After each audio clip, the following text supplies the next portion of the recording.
Күн салқындағанда дүкендерде көп сатылатын жемістердің бірі ол құрма. Аталған жеміс жаңа жылдық дастарханның айнымас бір бөлігі. Көптеген халықтарда құрма қасиетті тағам болып саналады. Бұл жемістің 2-3 данасының өзі ағзаға өте пайдалы. Күніне 3 құрма жеп қана ағзаны қажетті микроэлементтермен қамтамасыз етуге болады. Дәрігерлер тіпті тәтті әрі зиянды кәмпиттерді құрмамен алмастыруға кеңес береді. Ал ғалымдар құрманы 2-3 жыл аштықта талғажау етуге болатынын дәлелдеп отыр. Бұл жемісті осы және өзге де пайдасы туралы айта кеткенді жөн көріп отырмыз. Сіздермен бірге дертке дауа арнасы. Құрметті оқырман, осы айдың соңына дейін 100 000 оқырманға жетуге ат салушыларыңызды сұраймыз. Ол үшін арнаға тіркеліп, лайк басып, қоңыраушаны баса кетіңіз. Сіздің оп-оңай, болмашы ғана әрекетіңіз бізді шабыттандырады. Құрма құрамындағы калий жүрек қан-тамыр жүйесін қалыпқа келтіріп, қан қысымын реттеуге және гипертонияның алдын алуға жақсы көмектеседі.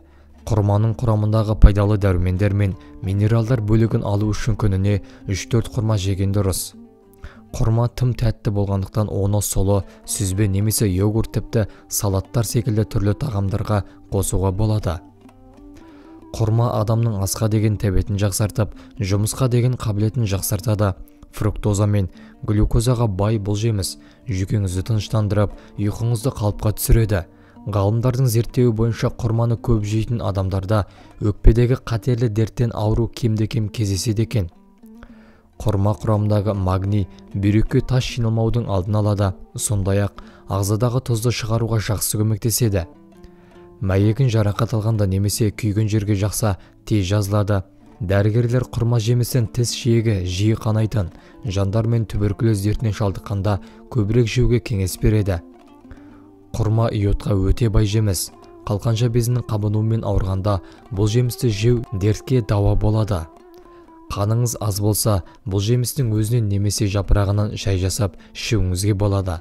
Құрма құрамындағы моносахарид жүрек бұлшықеттеріне өте пайдалы. Құрма құрамындағы А және С дәрумені иммундық жүйеңізді көтеріп, суықтаудың алдын алады. Ағзадағы қанттың көп мөлшері инсулиннің көмегімен дене жасушаларына сіңіп, энергия ретінде қолданылып глюкозаға айналады. Ал қантты шамадан тыс тұтыну жасушалардың инсулинге деген сезімталдығын төмендете түседі. Көмегімен дене жасушаларына сіңіп, энергия ретінде қолданылып глюкозаға айналады. Ал қантты шамадан тыс тұтыну жасушалардың инсулинге деген сезімталдығын төмендете түседі. Нәтижесінде глюкозаның сіңу процесі баяулап, ал қанттың артық мөлшері қанда қалады. Сондай-ақ ол екінші типті қант диабетіне де әкеліп соғады. Қантты шамадан тыс тұтыну артық салмақтан жиналуына және көптеген созылмалы аурулардың соның ішінде жүрек қан тамырлары ауруларының асқынуына себеп болады. Сол себепті артық салмағы бар және қант диабетімен ауыратын адамдарға құрма аз мөлшерде жеген дұрыс. Сонымен қатар, құрма газ түзілу процестерін арттыратындықтан асқазан ішек аурулары бар адамдарда аталмыш жемісті сақтықпен тұтынған абзал. Құрмада қызғылт сары пигмент бета-каротин көп кездеседі. Ол аллергияның қозуына келеді. 3 жастан асқан балаларға құрма жеуге болмайды. Дегенмен, оны көп тұтынбауға қажет, өйткені шамадан тыс жеу терінің сары түске боялып, каротинді сары ауруға себеп болады. Дәмі ауыз қуыратын құрманың құрамында танин көп кездеседі. Танин дегеніміз медицинада дәрі үшін, тұрмыста қырғыш ретінде қолданылатын емен және басқа ағаштың қабығынан жасалған ұнтақ. Оның асқазанға әсері қатты. Оның әсерінен ересектердің іші қатса, әлі асқазаны әлсіз балалардың ас қорытуы бәсеңдей түседі. Сондай-ақ, құрманың құрамында қант көп болғандықтан ескеру қажет. Құрманы жер алдында оның қабығына назар салыңыз. Қарадақтары бар қабығына зақым келген құрмадан аулақ болған жөн, өйткені оның сыртында зиянды микробтар болуы мүмкін. Ол іштің өтуіне, жүректің айнуына және ағзаның әлсіреуіне сеп болады.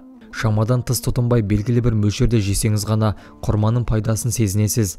Оның құрамындағы көптеген пайдалы микро және макро элементтер бар. Магний тамырлары босаңсызда, калий ағзадағы артық заттардың шығып, қан қысымының төмендеуіне әсер береді. Пектиндер болса токсинді заттарды жояды. Оған қоса құрма йодтың таптырмас көзі. Дәрігерлер күніне 2 құрмадан көп жемеуге кеңес береді. Ем болсын. Видеоны жақындарыңызбен және достарыңызбен бөлісе кетіңіз. Сіздермен бірге дертке дау арнаса. Келесі видеода кездескенше сау саламатта болайық. Ауырмаңыздар, дендеріңіз сау болсын.